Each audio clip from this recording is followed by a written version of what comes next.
할렐루야, 안녕하세요. 반갑습니다. 오늘은 6월 20일 아침입니다. 오늘 주시는 생명의 양식 요한복음 10장 10절입니다. 제목은 예수 이름으로 승리하자. 주신 말씀 우리 함께 취하시겠습니다. 요한복음 10장 10절입니다. 도둑이 오는 것은 도둑질하고 죽이고 멸망시키려는 것뿐이요 내가 온 것은 양으로 생명을 얻게 하고 더 풍성히 얻게 하려는 것이라. 아멘. 다시 한번 요한복음 10장 10절입니다. 도둑이 오는 것은 도둑질하고 죽이고 멸망시키려는 것뿐이요 내가 온 것은 양으로 생명을 얻게 하고 더 풍성히 얻게 하려는 것이라. 아멘. 주신 생명 말씀을 우리 함께 취하시겠습니다.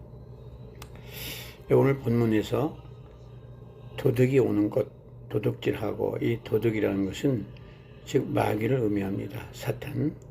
이 모든 것은 마귀의 일로 곧 죄를 짓는다는 것을 뜻하고 있는 것이죠. 그러니까 도둑이 오는 것, 도둑질하고 죽이고 멸망시키려는 것, 이것은 죄를 짓는 것입니다. 하나님의 뜻과 하나님의 섭리에 어긋나는 일을 행하는 것으로 그것은 죄인 것입니다. 이것을 악한 것, 부정한 것, 고통을 주는 것, 멸망을 주는 것, 질병이나 환난이나 심지어 죽음까지도 포함되는 것입니다. 그것이 죄입니다. 그래서 성경에서 죽음은 죄의 결과라고 말씀하고 계십니다. 볼까요? 로마서 6장 23절에 있습니다. 죄의 싹은 사망이요 라고 말씀하십니다. 반면에 하나님의 은사, 곧 하나님의 말씀은 그리스도 주 예수 우리 주 안에 있는 영생이라. 아멘 라고 말씀이 기록되어져 있습니다. 그래서 우리를 위해 예수님이 오신 그 목적을 분명하게 말씀을 하신 요한일서 3장 8절에 보시면은 죄를 짓는 자는 마귀에게 속하나니 마귀는 처음부터 범죄함이라. 이를 위하여 하나님의 아들이 나타나신 것은 마귀의 일을 멸하려 하심이라. 아멘 하고 하십니다. 세상의 아픔과 세상의 질병, 고통, 절망, 낙심, 괴로움, 이 모두 이것은 마귀의 짓들입니다. 그러나 예수님께서 이 땅에 오셔서 치유의 건강을 가져오셨던 것입니다. 예수님은 기쁨과 평강과 치유의 빛을 가지고 오셨습니다. 예수님은 마귀의 모든 역사를 파괴하러 오셨습니다. 그래서 디모데후서 1장 10절에 보시면은 이제는 우리 구주 그리스도 예수의 나타나심으로 말미암아 나타났으니 그는 사망을 패하시고 복음으로써 생명과 썩지 아니할 것을 드러내신지라. 아멘.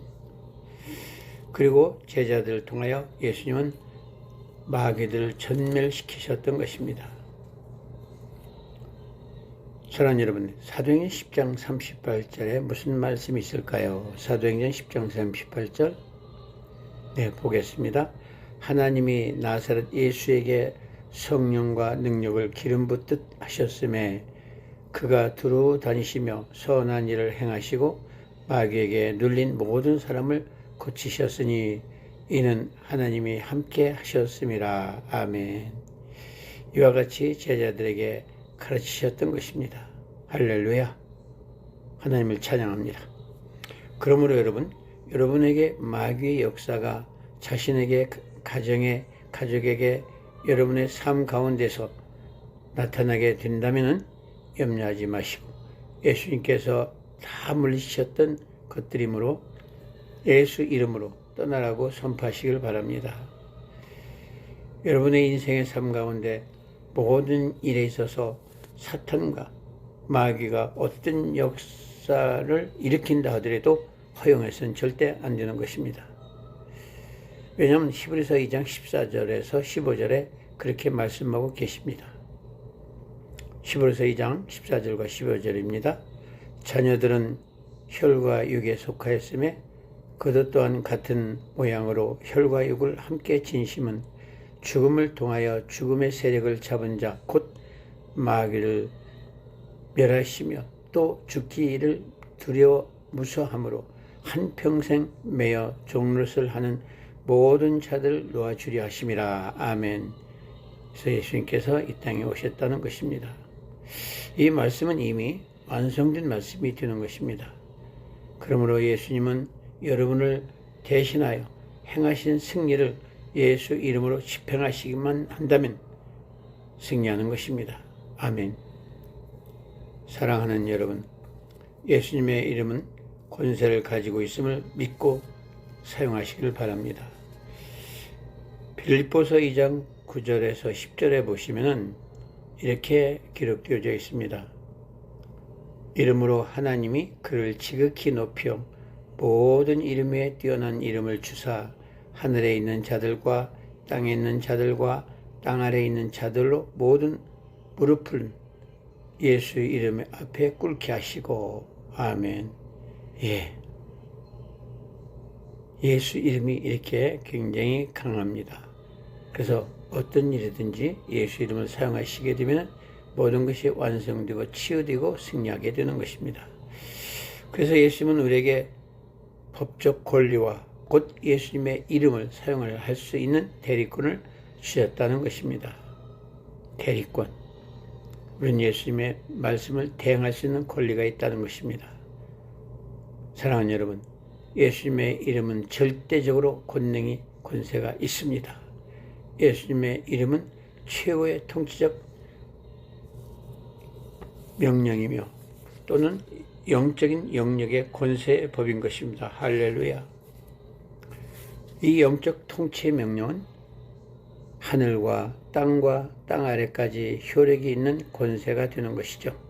그래서 예수님의 이름은 권세를 세 가지로 가지고 있습니다. 자, 이 권세의 세 가지를 제가 풀어보겠습니다. 첫째는 세계 존재로 하는 왕좌나 정부, 정사, 은혜계의 권세를 의미하고 있으며, 두 번째는 어둠의 통치자들이며, 세 번째는 높은 자리에 앉을 자들입니다. 이렇게 예수님의 이름으로 이 권세를 세 가지를 가지고 있습니다. 이들은 예수님 이름에 순종을 해야 합니다. 예수님 이름에 순종을 해야 합니다. 대단하지 않습니까? 그러나 여러분, 여러분의 인생의 삶에서 무슨 일 때문에 결코 당황해서는 안 되는 것입니다. 사단의 공격과 그들의 무리들이 대적하여 온다 하더라도 절대 염려 마시고 예수님의 이름으로 그것들을 무력화시키십시오. 예수님께서는 우리가 죽은 자들을 살릴 수 있다고도 말씀하고 계십니다. 믿습니까? 죽은 자들도 살릴 수 있답니다. 우리는 예수 이름을 알고 있으신가요? 그렇게 말씀하신 것은 당연한 것입니다. 자, 볼까요? 예수님께서 이 땅에 오셔서 직접 말씀하셨고, 또한 예수님은 죽은 자들을 살리셨던 것입니다. 실습 샘플을 보여주셨죠. 그 말씀이 어디 있나요? 마태복음 10장 8절에 있습니다. 마태복음 10장 8절인데요. 자, 취하겠습니다. 병든 자를 고치며 죽은 자를 살리며 나병한 자를 깨끗하게 하며 귀신을 쫓아내되 너희가 거저 받았으니 거저 주라. 바로 이것이 예수님께서 하신 일로 우리에게 할 수 있다고 예수님 이름을 사용하라고 하십니다. 병든 자를 고치며, 두 번째 죽은 자를 살리신다고 말씀하셨습니다. 분명히. 그렇다면 우리는 예수 이름으로 죽은 자도 살릴 수 있다는 얘기죠. 쉽게 얘기해서는 예수를 알지 못한 자들에게 죽음의 길을 가지 않습니까? 영원히 죽음. 그 예수 이름으로 주 예수를 믿으라 했을 때 그가 영생으로 살아나는 것 아니겠습니까? 또한 죽은 나사도 살린 것처럼 죽은 자에게 예수 이름을 사용해서 일어나라. 이렇게 강력한 믿음으로 우리가 행한다면 죽은 자 살 수 있다는 이 말씀입니다. 그래서 예수 그리스도의 이름은 하늘과 땅과 지옥에서 권세를 가지고 있다는 것, 그 권세 때문이라는 것을 믿으시길 바랍니다. 요한일서 4장 17절에 보시면은 이로써 사랑이 우리에게 온전히 이루어진 것은 우리로 심판날에 담됨을 가지게 하려 함이라. 주께서 그러하신 것 같이 우리도 이 세상에서 그러하니라. 할렐루야. 예, 요한복음 4장 17절에 있는 말씀입니다. 주께서 그러하신 것 같이 우리도 이 세상에서 그러하심이라. 아멘. 예. 하나님의 사랑 안에서 담됨을 가지시고 예수 이름을 사용하셔서 예수님이 그러하셨듯이 여러분도 이 세상에서 그러하심으로 영생을 얻는 삶을 사시기를 예수님의 이름으로 축원합니다. 감사합니다.